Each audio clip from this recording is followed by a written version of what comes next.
aqui reunidos e a todos que estão, neste momento, acompanhando o culto das suas casas.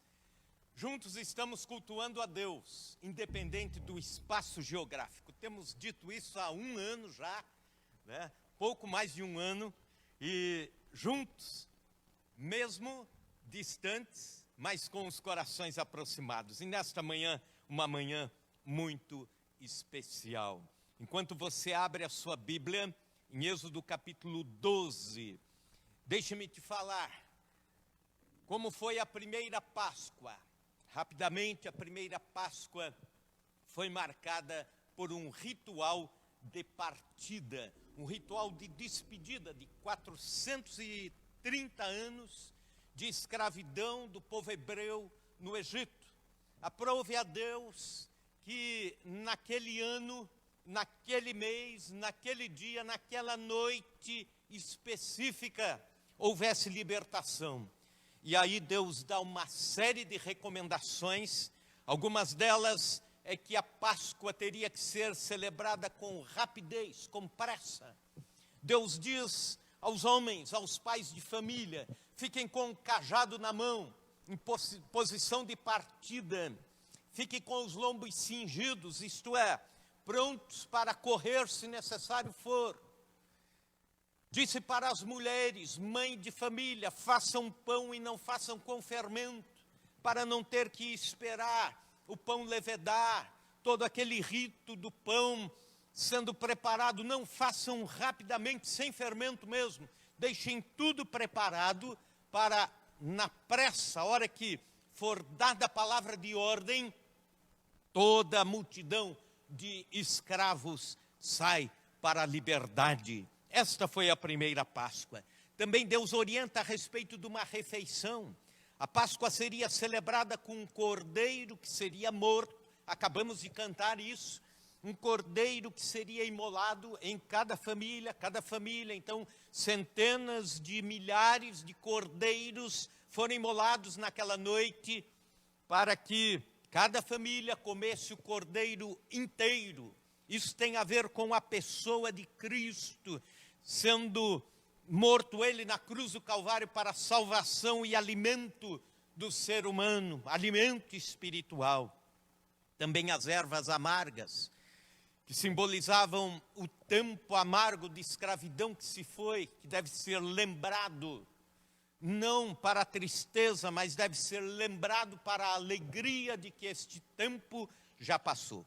Mas há uma figura muito emblemática e sobre ela que eu quero falar hoje, a figura do sangue, um sangue enigmático que tinha o poder de salvar, trazer a vida ou trazer a morte, o sangue do cordeiro. E a ordem foi que o sangue do cordeiro imolado fosse colocado todo numa bacia e cada família manchasse a parte de cima da porta, no lado de fora os umbrais da porta, e esta marca traria a redenção, a salvação, porque naquela noite haveria morte também para os primogênitos de cada família dos egípcios. E Deus disse, a casa onde tiver a marca do sangue, o anjo da morte passará de largo e não visitará esta casa. O primogênito vai se salvar. A casa que não tiver a marca do sangue, morre o primogênito. Isso dá a ideia de que o primeiro, o principal dos filhos, o símbolo da vida, o símbolo das outras gerações, morreria sem a marca do sangue. Pois bem, capítulo 12, se você já abriu, deu bastante tempo para abrir Êxodo, o segundo livro da Bíblia. Capítulo 12, versículo 13. O sangue vos será por sinal nas casas em que estiverdes. Quando eu vir o sangue, passarei por vós, e não haverá entre vós praga destruidora, quando eu ferir a terra do Egito.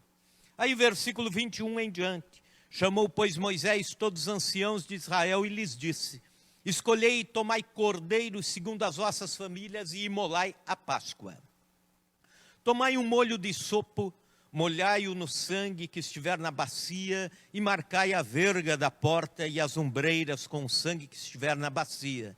Nenhum de vós saia da porta da sua casa até pela manhã. Porque o Senhor passará para ferir os egípcios. Quando vir, porém, o sangue na verga da porta, em ambas as ombreiras, passará o Senhor aquela porta, não permitirá o destruidor que entre em vossas casas para vos ferir. Guardai, pois, isto por estatuto, para vós outros e para vossos filhos para sempre. E uma vez dentro da terra que o Senhor vos dará, como tem dito, observai este rito. Quando os vossos filhos vos perguntarem que rito é este, respondereis: é o sacrifício da Páscoa do Senhor, que passou por cima da casa dos filhos de Israel no Egito, quando feriu os egípcios e livrou as nossas casas. Então o povo se inclinou e adorou. Senhor Deus, que nesta manhã o Senhor fale aos nossos corações, às nossas almas, e o Senhor nos dê a graça de celebrarmos a Páscoa, lembrando do teu sacrifício, lembrando do teu sangue vertido por nós. Sangue este que é lembrado até o confim dos tempos, sangue este que será celebrado inclusive no céu, um dia quando lá estivermos. Senhor, dá-nos graça para neste dia, lembrando-nos da Páscoa, lembrando-nos da ressurreição, mas também lembrarmos-nos do sacrifício do Senhor Jesus. Que assim seja, em nome de Jesus. Alguns pensamentos, alguns sinais nos trazem este sangue emblemático do qual eu falei. Pois bem, o que distinguia os egípcios dos israelitas naquela noite de juízo de Deus era o sangue nas portas. Então, o primeiro sinal do sangue, o primeiro significado era distinção. E nos versículos 13 e também no 23 que nós lemos, fica muito claro isso, que haveria morte, mas haveria livramento. E o limiar era uma mancha discreta de sangue por cima das portas. Apesar de uma mancha discreta, um grande significado e uma possível consequência: vida ou morte. Mesmo um primogênito hebreu poderia morrer se na casa daquele hebreu não estivesse ali a marca do sangue. Então a questão não era ser egípcio ou hebreu. Naquela noite a questão era ter a marca do sangue ou não tê-la. Eu li a respeito de uma lenda judaica que naquela noite da destruição no Egito, uma criança, um primogênito de uma família, tinha ouvido dizer que à meia-noite o anjo da destruição, o anjo da morte passaria por toda a terra do Egito. E passaria também pela terra dos escravos, pela casa dos escravos, passaria pelas ruas. E lá pelas 11 da noite, ele se virava de um lado para o outro e não conseguia dormir. O pai procurou acalmá-lo, dizendo: filho, durma, não tem perigo. Ele disse: pai, eu não consigo dormir. Você tem certeza que manchou a porta com o sangue do cordeiro? Sim, filho, eu pedi para que o meu melhor amigo manchasse a porta por mim e ele prometeu que eu faria.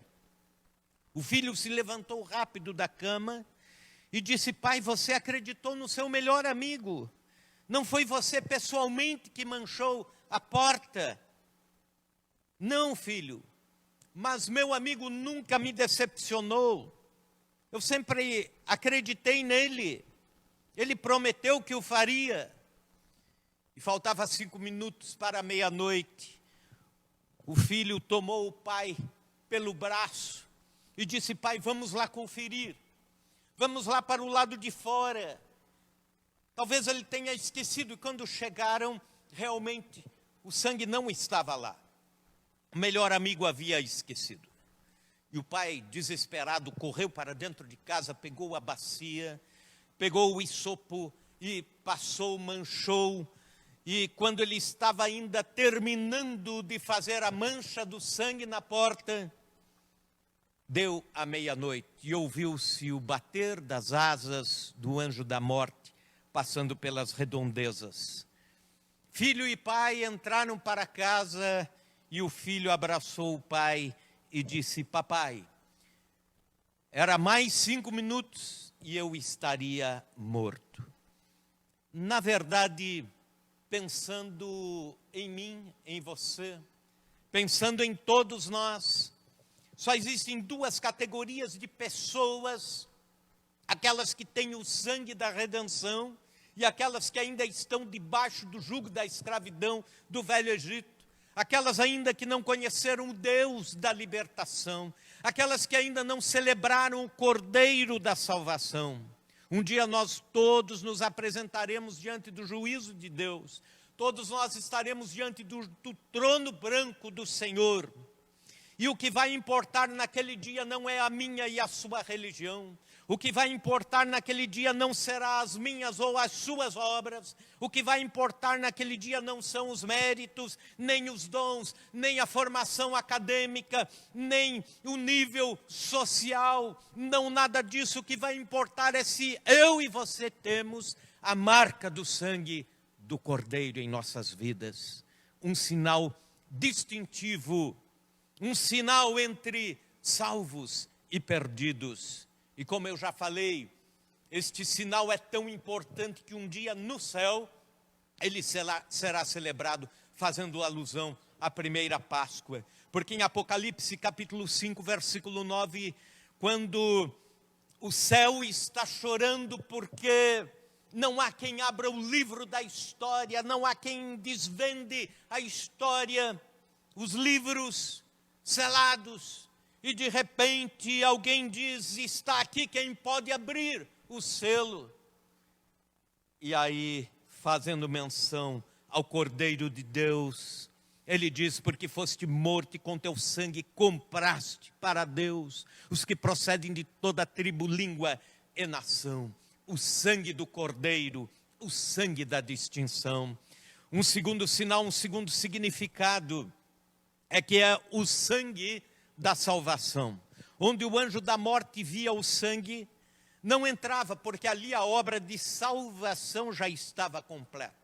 Um sacrifício feito com o Cordeiro, uma família apta para celebrar a libertação e a Páscoa. O sangue já tinha afastado a espada do juízo de Deus. Os filhos de Jacó não eram melhores do que os egípcios. Não eram menos pecadores, nem mais hábeis, nem mais santos, nem mais justos. Mas o que lhes salvou foi o sangue.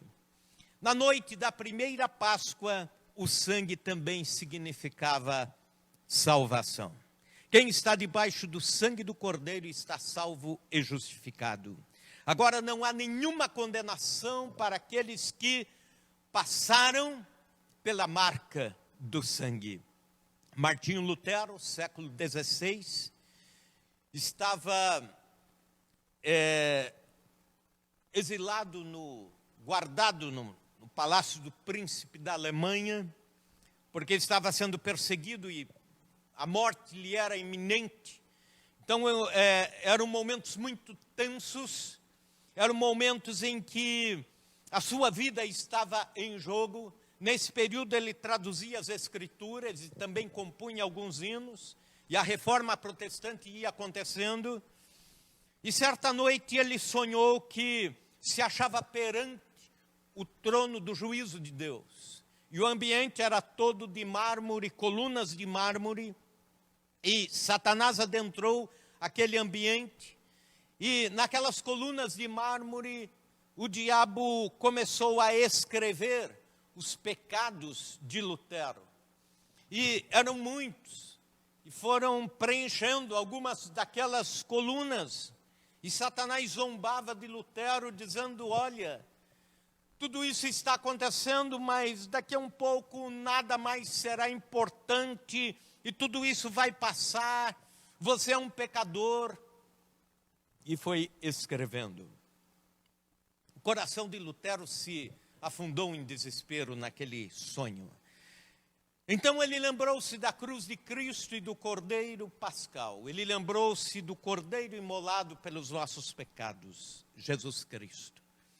E com autoridade ele se levantou naquele julgamento e tomou uma bacia com o sangue de Cristo e começou a pintar e apagar todos aqueles pecados, e ele bradava o que João escreveu na sua primeira epístola, capítulo 1, versículo 7, o sangue de Jesus Cristo, seu Filho, nos purifica de todo pecado. E ele ia dizendo isso, o sangue de Jesus Cristo, seu Filho, nos purifica de todo pecado, e ia pintando as colunas, ia apagando os pecados, até que ele chega e pergunta a Satanás: você tem mais algum pecado a escrever? Escreva. Eu tenho certeza que tenho outros tantos ainda que você não escreveu, mas tantos quantos você escrever, o sangue de Jesus Cristo me purifica de todo pecado.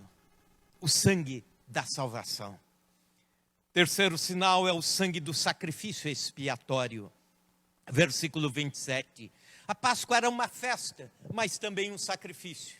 Interessante isso, um sacrifício, mas também uma festa. Uma vida se esvaía em cada Páscoa dos judeus, e na primeira Páscoa foi assim também, para que outra fosse salva. Um cordeiro morria para que uma família fosse salva. Era mais ou menos esta conta, um cordeiro por família. Imagina-se por aí 600 mil cordeiros morrendo numa só noite no Egito. A morte do animal, do sacrifício, era a garantia de que a vida do pecador estava preservada.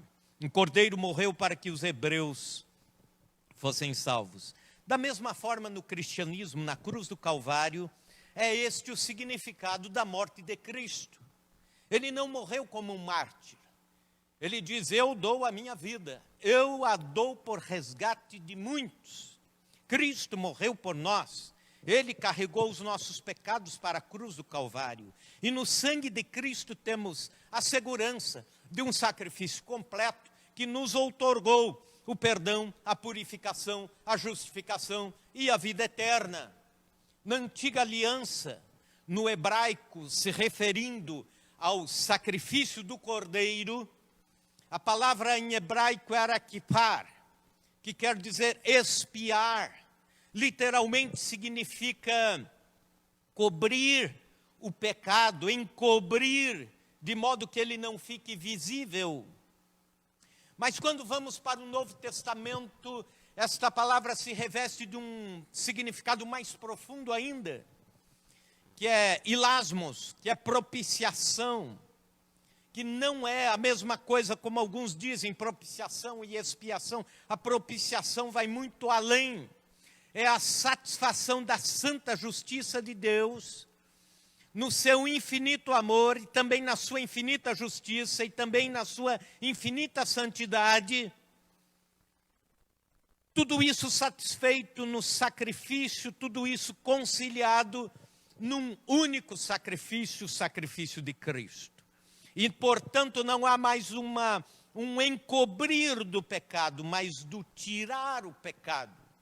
E é por isso que neste discernimento, João Batista diz a respeito de Cristo, quando Cristo está vindo para o batismo, ele diz: eis o Cordeiro de Deus que tira o pecado do mundo. E aí ele não usa a palavra expiação, ele usa a palavra propiciação. Ele tira o pecado, ele desarraiga o pecado, a escravidão do pecado, o velho Egito. Hebreus 9:12. Não foi por meio de sangue de bodes ou de bezerros, mas pelo seu próprio sangue que entrou ele no Santo dos Santos, uma vez por todos nós. Falando do sacrifício de Cristo. Uma vez, na cruz do Calvário, ele satisfez a justiça de Deus. A palavra sangue é mencionada na Bíblia 460 vezes. Jesus a menciona 14 vezes falando do seu sangue em forma de sacrifício expiatório para que nós tivéssemos vida. A razão dessa ênfase é que pelo derramamento do sangue de Jesus é que nós fomos salvos, a pena do nosso pecado foi paga, Ele nos redimiu, Ele nos santificou, Ele nos purificou, Ele nos justificou, Ele nos lavou, Ele nos uniu ao Pai, Ele nos comprou, tudo isso pelo seu sangue, através do seu sangue, para que você entenda melhor o que é a propiciação. Entre 1940 e 1945, cerca de 4 milhões de pessoas foram executadas no campo de concentração de Auschwitz, na Polônia, durante a Segunda Guerra Mundial. Cerca da metade eram judeus, a outra metade eram presos políticos. Escapar daquele campo de concentração era uma missão quase impossível, mas não era impossível. Os alemães inventaram uma maneira mais eficiente de intimidar cada pessoa que tentasse escapar ou que escapasse. Para cada um que escapasse do campo de Auschwitz, eles arbitrariamente escolheriam outros 10 prisioneiros e esses 10 morreriam de fome e exposição ao frio intenso. Em julho de 1941 houve uma fuga e uma lista de 10 pessoas foi lida e estava lá o nome de Franciszewski Ganojewski, sei lá se acertei esse nome, tentei pelo menos, mas era um judeu polonês. Seu nome foi lido e ele implorou por misericórdia porque tinha esposa e 2 filhos. Voluntariamente, um homem chamado Maximilian Kolbe deu um passo à frente e disse: pode deixar, eu morro por ele. Eu dou a minha vida. Era um padre franciscano que estava preso lá porque tinha desafiado as autoridades nazistas. O comandante permitiu que Kolbe desse a sua vida e isso acontece então em 14 de agosto. Ele morre e mais tarde a guerra se acaba e o Franciszewski se encontra novamente com a esposa, os filhos, reconstrói a vida e a cada ano, dia 14 de agosto, ele lembrava-se da morte do Kolbe, que deu a vida por ele. Alguns anos atrás, uma rede de televisão fez uma entrevista com o Franciszewski e ele mostrou no quintal da sua casa em Varsóvia uma placa, como uma placa de mármore, como uma placa que vai num jazigo, num túmulo, escrito as seguintes frases: Maximilian Maria Kolbe, morto em 14 de agosto de 1941. E embaixo em letras garrafais, dizendo: ele deu a vida em meu lugar. Esse é o paralelo que temos entre alguém que dá a sua vida. No entanto, Jesus deu a sua vida para que nós tivéssemos a vida eterna. Eis a grande diferença. Voluntariamente, Ele dá a sua vida para que eu e você tenhamos vida eternamente com Deus. Eternamente. Concluindo, há um lindo hino na harpa cristã, um dos principais hinários do nosso país, hino 192, que diz: pelo mundo brilha a luz desde o que morreu Jesus, pendurado lá na cruz no Calvário. Os pecados carregou e da culpa nos livrou, com o sangue que manou no Calvário. E o refrão diz: pelo sangue, somos redimidos sim, pelo sangue carmesim, pelo sangue de Jesus no Calvário. Antes tinha muito temor, mas agora tenho amor, pois compreendo o valor do Calvário. Eu vivi na perdição, mas achei a salvação pela grande redenção, o Calvário. E a última estrofe: és um grande pecador, eis aqui teu Salvador. Tema do bom pregador, o Calvário. O Cordeiro divinal padeceu na cruz teu mal e oferece graça tal no Calvário. No Calvário verteu o precioso sangue da distinção, da salvação e do sacrifício. Não esqueça isso quando estiver celebrando a Páscoa. Distinção, salvação e sacrifício. Senhor Deus, nós pedimos que a tua palavra